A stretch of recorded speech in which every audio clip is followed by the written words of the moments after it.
طبعا ان افضل الصيام بعد شهر رمضان المبارك هو شهر الله المحرم. شهر الله المحرم والحديث ده رواه الامام مسلم. الرسول صلى الله عليه وسلم قال افضل الصيام بعد شهر رمضان شهر الله المحرم.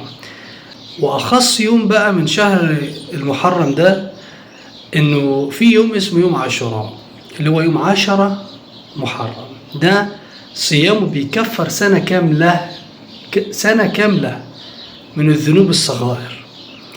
فالإنسان لو يقدر يصوم اليوم ده يا ريت ما يفوتش اللحظة دي.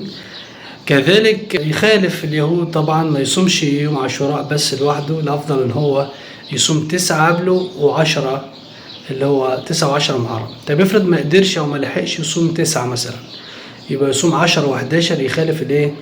يخالف اليهود. وده من مراتب صيام عاشوراء، ان هو له 3 مراتب زي ما الامام ابن القيم قال انه له 3 مراتب. اول مرتبه ان هو يصوم 9 و10، تاني مرتبه هو يصوم 10 و11. طب الانسان مش قدر يصوم خلاص مش عليه حاجه، حاول ان هو يكسر من العباده، يكسر من الصلاه، يكسر من الذكر، يكسر من الصدقه، يكسر من قراءه القران، يكسر من العمل الخير، يكف اذى عن الناس، ينشر السلام في المجتمع.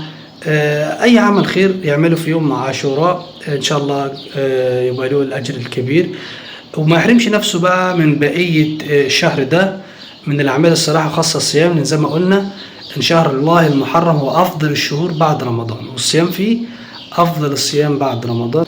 ما تحرمش نفسك من اي حاجه فيها خير تقدر تعملها في شهر الله المحرم.